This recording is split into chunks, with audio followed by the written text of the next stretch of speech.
Fair. Just so you all know, we are hosting events here every week.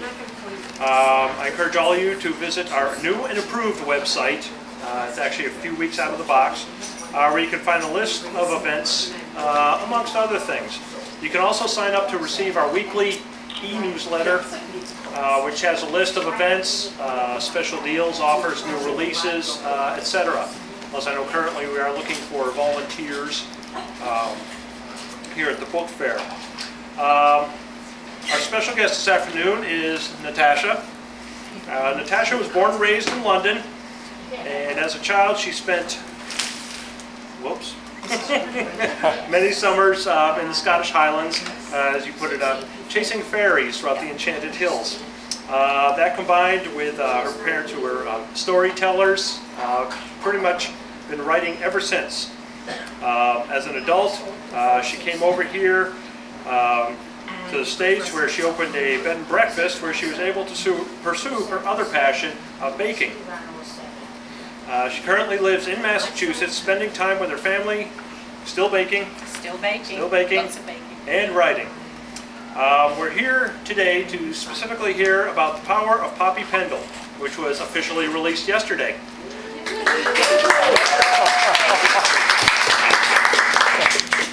Natasha will grace us with a reading from her book.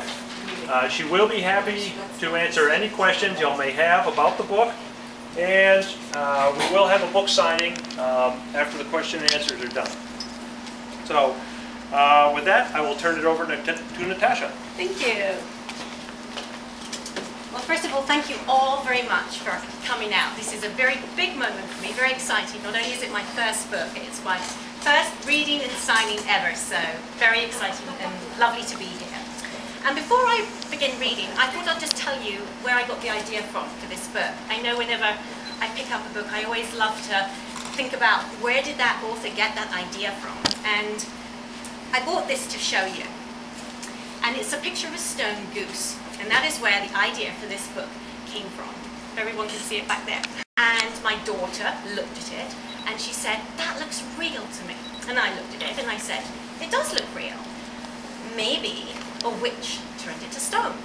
And that was a scary thought from my daughter, who was probably about 5 at the time. And she said, "No, I'm scared. Maybe the witch will come into our garden and take back the stone goose." And I said, No, it wasn't an old mean witch. It was a little girl witch, and she was sad. And my daughter Juliet looked at me and she said, "Why is she sad?" And I said, "Well, she didn't want to be a witch." Why didn't she want to be a witch? And right there I had that aha moment where I thought, there's a story there. And that was actually the inspiration behind this book. I went running inside, sat down at my computer and started to write. And the beginning, as all books do when you write them, has changed quite a bit. But this is the chapter, Poppy, first chapter, and I shall begin from the beginning, where all good books begin. And I hope you enjoy it. Chapter 1, Poppy. Poppy Pendle was born on the floor of a bakery, Patisserie Marie Claire, the fancy French bakery in the little town of Potsbottom. Now, people don't usually give birth on bakery floors in the middle of a Thursday afternoon, but Edith Pendle did just that. She had no choice, even though her baby wasn't due for another 2 weeks. Poppy pushed her way out with the speed of an express train and was immediately wrapped up in a cake-scented tea towel by the kind lady who ran the shop. The customers cheered and someone handed Edith Pendle a bag of little warm almond cakes. Sitting up in her mother's arms, Poppy breathed in deeply and reached for the bag of cakes. Then she did something quite unexpected. She gobbled them all down, waved her sugary fingers at the crowd, smiled and gave a contented burp. Although the Pendles didn't approve of giving birth in a bakery, no one could deny that their daughter was an amazing and extremely unusual child. By 3 months old, she had learnt to walk and could carry bags of shopping up Pudding Lane to the Pendles' little brick house. At the post office, she usually caused quite a stir, leaping up and posting all the out-of-town mail through the top letter slot. "She's really advanced," Roger Pendle liked to brag to their neighbours. One late autumn day, something happened that made Poppy's already proud parents even prouder. Mrs. Pendle's sister Vivian had come for a visit, and it was such a pleasant afternoon that the Pendles decided to have tea in the garden. Poppy had carried out her high chair and was settled next to Auntie Viv when her mother came parading across the lawn bearing a strange pink-tinted cake on a tray. "I've made an orange cake," Edith Pendle announced, which was a surprise in itself because she hardly ever cooked. "I got the recipe from the back of a can of tinned salmon. Apparently it's full of protein." Auntie Viv covered her mouth in horror and Poppy gagged, kicking her feet in the air. Poor Edith Pendle abruptly stumbled forward as if she'd been pushed from behind and dropped the cake on the grass with a splat. "Oh dear," Mr. Pendle said, a hint of relief in his voice. "My cake!" Mrs. Pendle wailed, while Poppy babbled away in her own private language. She waved her drooly fingers about, and a gorgeous chocolate cake covered in pink sugar roses suddenly appeared on the table. "Now, where in heaven did that come from?" Auntie Viv gasped. Poppy chuckled and sucked on her toes, blowing pale pink bubbles into the air. As they popped, showers of sugared almonds scattered down. "It's Poppy!" Mr. Pendle cried, staring at his daughter in disbelief. "She's got the gift, Edith! She's really got the gift! I don't believe it!" Poppy was clapping her hands together, and little chocolate doves were flying out of them. Mr. Pendle plucked one up and popped it into his mouth. "Oh, fantastic, Edith! Our Poppy's magic!" Mr. Pendle worked in a shoe shop called Happy Feet, selling shoes to the people of Potts Bottom. It was boring, smelly work, being surrounded by cheesy feet all day long, and he certainly didn't want his daughter following in his footsteps. Now they could stop worrying because Poppy was destined for much bigger things. Crouching down beside her, he stuck his face close to Poppy's. "Who's a clever girl then? Who's going to be a witch when she grows up?" "I'm putting her name down for Ruthersfield Academy first thing Monday morning," Mrs. Pendle declared. "There hasn't been a witch in the family for 3 generations, not since great-granny Mabel. I'm just tickled pink, I'm so proud. I do wish Poppy hadn't been born in a bakery though," she sighed. "It doesn't seem fitting somehow." Poppy made a loud noise like a raspberry, and a tiny grey cloud formed and hovered about 12 inches above the tea table. "Oh, look, she's at it again," Mr. Pendle exclaimed. The Pendles watched in excitement as the storm cloud erupted, pouring water down onto the chocolate cake.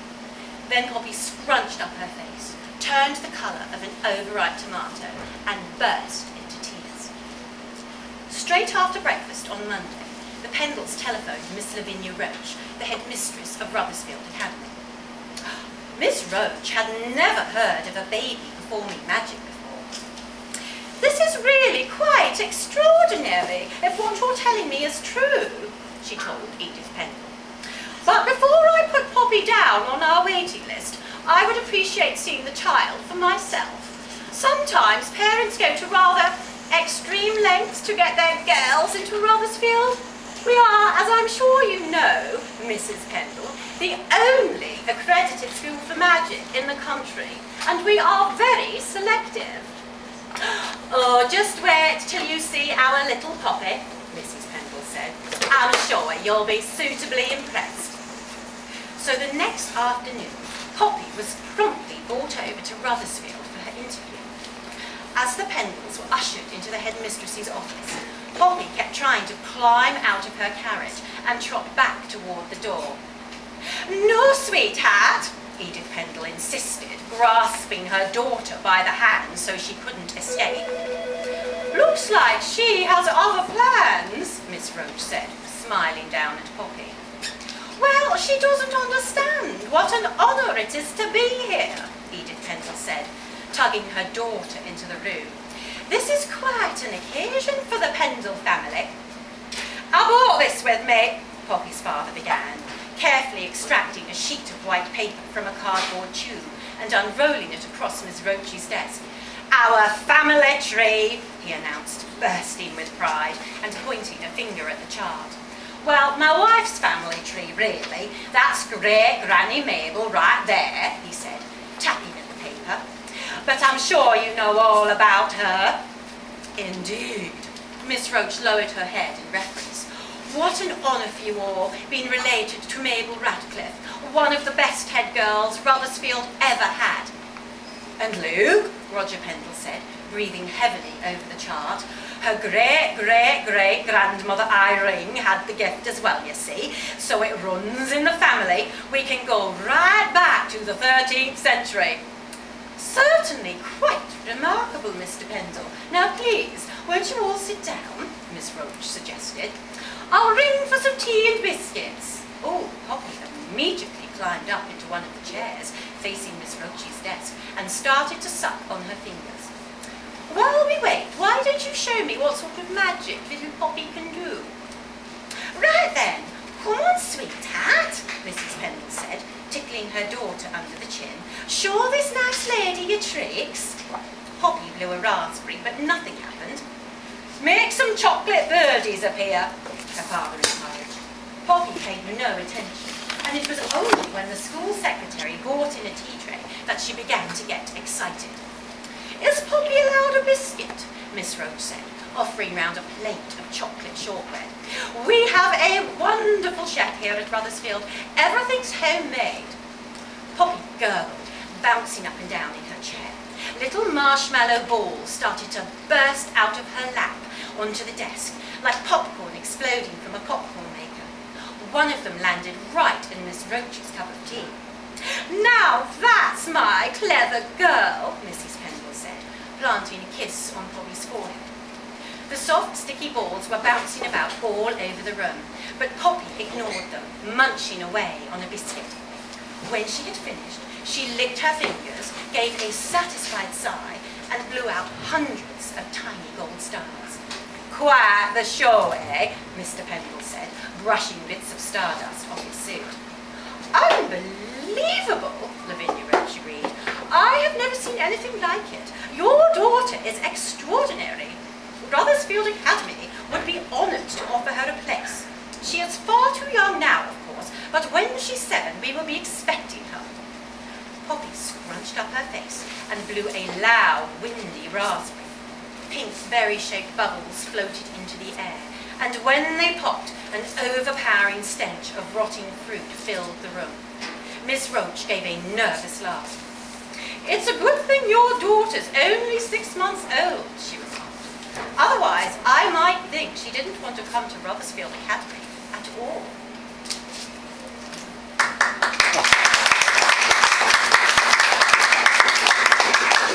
Thank you.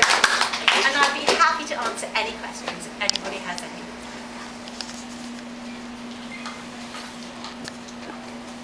Well, that's nice. No. Oh, yes, someone does. Natasha, does Poppy have any friends? And if so, She who are they? has one friend who is called Charlie, and she's non-magical.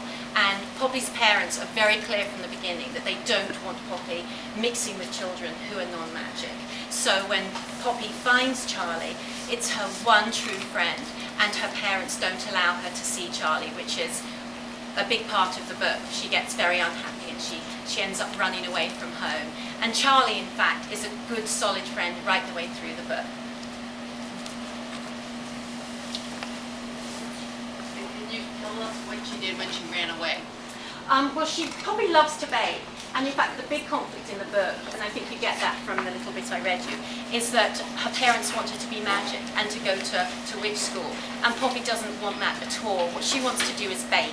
That's her passion. And in fact, this is really the message of my book is letting children follow their dream and do what they want to do.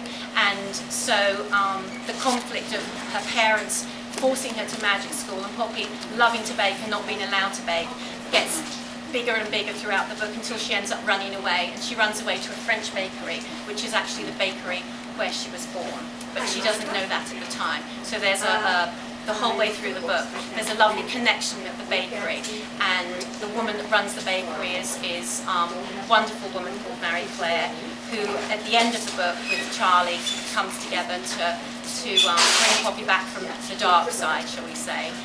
So really the whole book is about finding your passion and doing what you love to do, and Poppy's passion is baking, which she gets from me. Do you see turning this into sort of a series of books? I don't. When I'd written it, my agent and my editor both asked me if there was going to be another Poppy book. And I thought about it, and if I had another Poppy book to write, I would write it.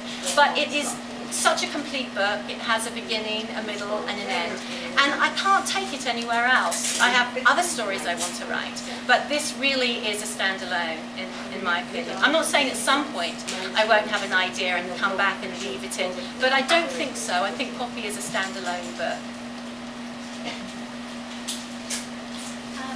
There are recipes at the end of the book? There are recipes at the end of the book because Poppy is a big baker, so all the way through the book she's trying out different recipes and testing them on Charlie. And in fact, when I wrote it, I didn't include recipes because my agent said, no, just we're going to send it out as it is. And the first thing that Paula Weissman said, who is the publisher, would Natasha consider putting recipes in the book? And I was so excited because that was my dream. So I spent as much time working on the recipes as I did on the writing.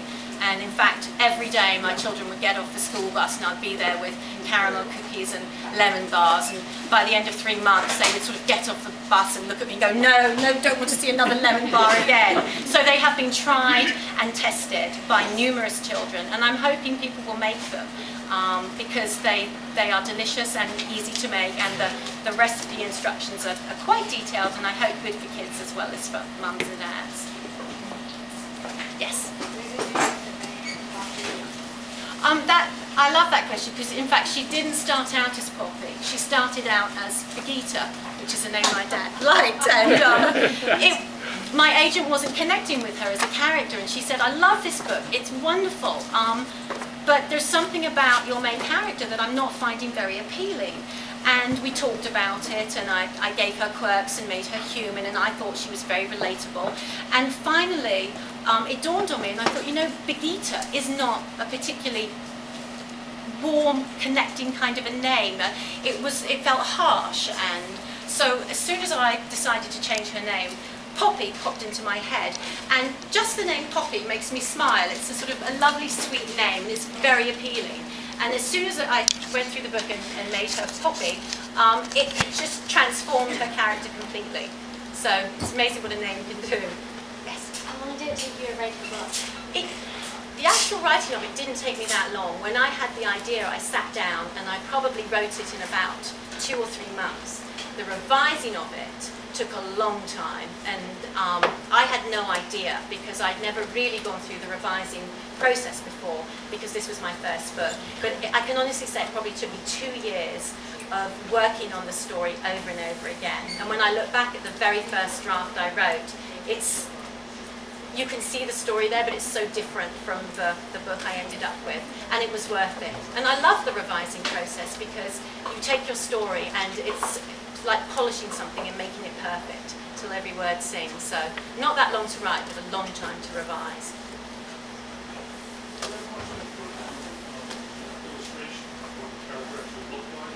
No, I didn't have any say at all, and I was really nervous about it because I had such a strong image of Poppy in my head. And at one point my editor had emailed me and said, how would I feel if they put Poppy in glasses? And I thought about it and I said, I wouldn't mind at all. I could see Poppy wearing glasses, but if they did that, I would have to go through the book and make her wear glasses all the way through because she's very klutzy. So she was always falling over and they'd be steaming up when she opened the oven. So I said, I'm happy to do it, but I do think we need to reference them. And she was very good, my editor. She emailed me back and she said, I can tell you're not crazy about the idea, no glasses. And I also didn't want her to wear glasses because I felt there was too much of a similarity to Harry Potter, and I just didn't want to make that connection in anyone's heads because it's actually not so much about witchcraft, it's much more about baking and friendship. And there's magic there, but not the kind of magic that you get in Harry Potter. And in fact, the illustrator that did this is French, and I love it because he lives in Paris, and Sebastian Misnard, and because she runs away to a French bakery, there's this lovely connection. And in fact, when he had sent me this picture and I wrote back and said, I love it, he sent me the most wonderful email saying that he too, like Poppy, had to fight for his passion, and he completely connected with my character, and it was wonderful. So it was a really lovely connection, and I was so happy because I think he captured her really, really well, and he got the essence of Poppiness in there. So it was a lovely surprise when I looked at it, and I thought, oh, I love it. And I do, I love my cover. I haven't asked him for French recipes, but he does say he likes to cook. He can't wait to try my baking recipes. Yes? How many recipes are there? There are 10. And how many recipes are there in the book? There are 10. And I thought long and hard about those recipes. And they'd asked me for 12, but after I did 10 recipes, I think my family were about ready to have a nervous breakdown because the stress of recipe testing was actually more intense than writing and revising. So I will not write a cookbook, ever. But it was fun to do. They are delicious recipes.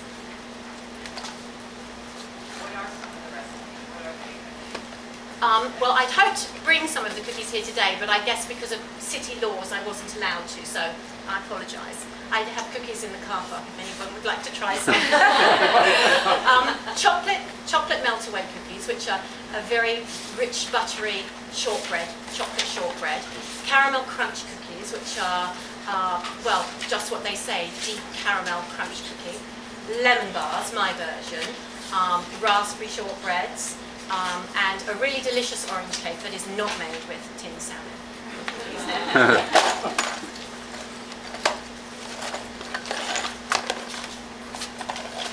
Well, thank you all for coming, and you don't have to feel you need to buy a book. I'm just happy to have an audience for my first reading. I thought it might be my father and my husband, which would have been great, but nice to have faces I don't know, so thank you.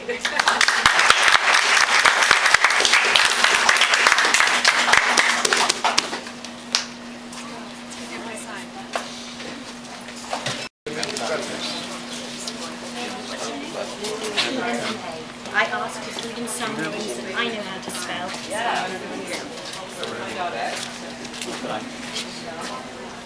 All right, why don't you sit down here? Yeah, that's great. That's great.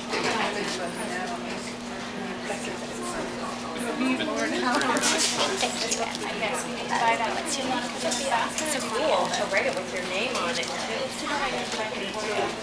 And Sophia is Sophia.